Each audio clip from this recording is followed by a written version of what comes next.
प्रभूचा गौरव असो आत्ता आणि सदा सर्वदा. आत्ता आणि सदा सर्वदा प्रभूचा गौरव असो. ईस्टरच्या जागरण विधीचे 4 भाग आपण सध्या चिंतनासाठी घेतलेले आहेत.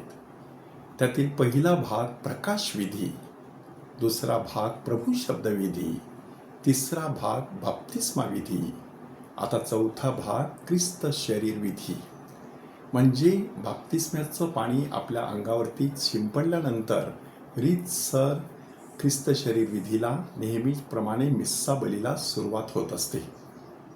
आणि त्या मिस्सा बलीमध्ये आपण पहिली आभारघोष प्रार्थना घेत असतो. त्या पहिल्या आभारघोष प्रार्थनेचं वैशिष्ट्य कोणतं? सगळ्या 12 प्रेषितांची नावं आणि त्यानंतर पहिल्या 3 शतकामध्ये रक्तसाक्षी झालेल्या अनेक संतांची नावं त्या पहिल्या आभारघोष प्रार्थनेमध्ये घेतली जात असतात. ही आभारघोष प्रार्थना ईस्टरच्या रविवारपासून दैवी दयेच्या रविवारपर्यंत 8 दिवस म्हटली जात असते. इतकंच नव्हे तर तो संपूर्ण आठवडा आपण स्तुती गीत गात असतो. ह्याद्वारे ख्रिस्त सभा आपल्याला काय सांगत आहे की आपण जी पहिली 7 वाचने वाचली त्यामध्ये इस्रायलची तारण योजना आपल्याला समजून सांगण्यात आलेली आहे. परंतु आत्ता ही जी नावं घेतली जातात त्याद्वारे नव्या करारातील आणि त्यानंतरच्या ख्रिस्त सभेतील ख्रिस्ती लोकांसाठी असलेली तारण योजना आपल्यासमोर सादर करण्यात आलेली आहे. म्हणून संत अगस्तीन म्हणतात, we are Easter people, hallelujah is a song. आणि म्हणून ह्या मिस्साच्या शेवटी ख्रिस्ताच्या शांतीने सा हालेलुया हालेलुया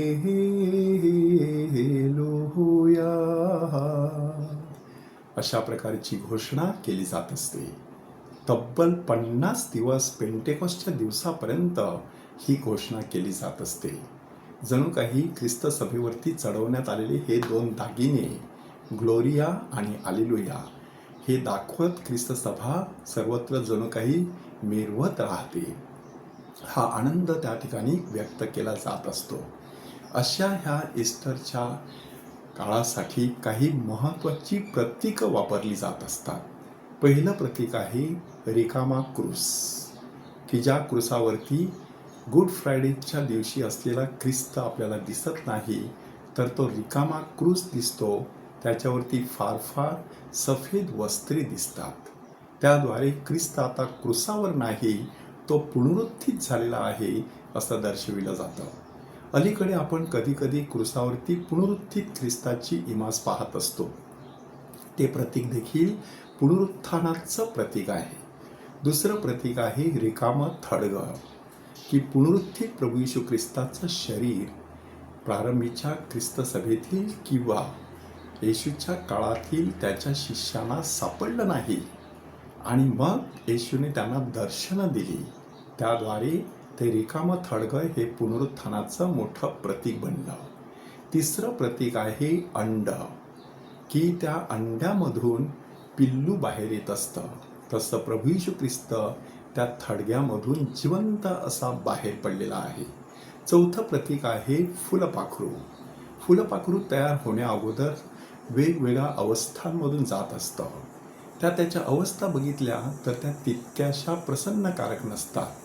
अक्षरशः किडा, तो कोश आणि त्याचं ते नाजूक शरीर, ते सगळं पाहिल्यानंतर थोडंसं ओंगळवाणं वाटत असतं.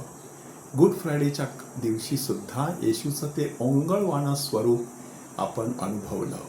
परंतु ईस्टरच्या दिवशी मात्र त्या ओंगळवाण्या शरीराचा मागमूस सुद्धा राहिला नाही.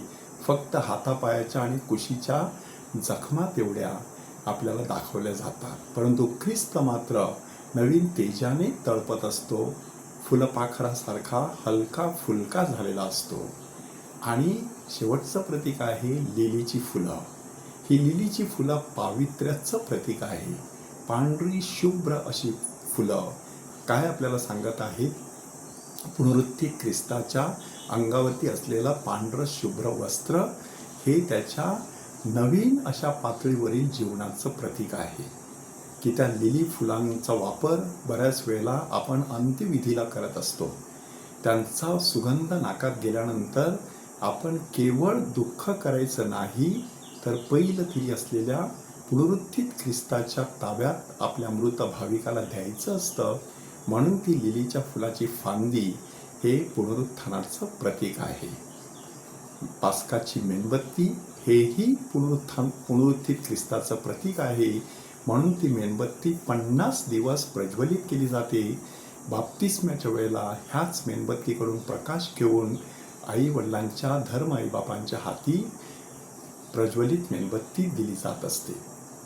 आपण आजच्या दिवशी चिंतन करूया, कशा प्रकारे मी ईस्टरचा सण साजरा करणार आहे. फक्त बाह्यदृष्ट्या चांगले कपडे करून, चांगलं गोडधळ करून, चांगलं जेवण करून, आनंद करून मी हा ईस्टरचा सण साजरा करणार आहे का? की अंतर्यामी एका नवीन जीवनाचा आस्वाद घेण्यासाठी मी माझ्या मनाची तयारी केलेली आहे का? कसं असणार आहे माझं हे नवीन जीवन? ती कृपा पुनरुत्थित ख्रिस्ताकडे मागूया. प्रभूचा गौरव असो आत्ता आणि सदा सर्वदा. आत्ता आणि सदा सर्वदा प्रभूचा गौरव असो.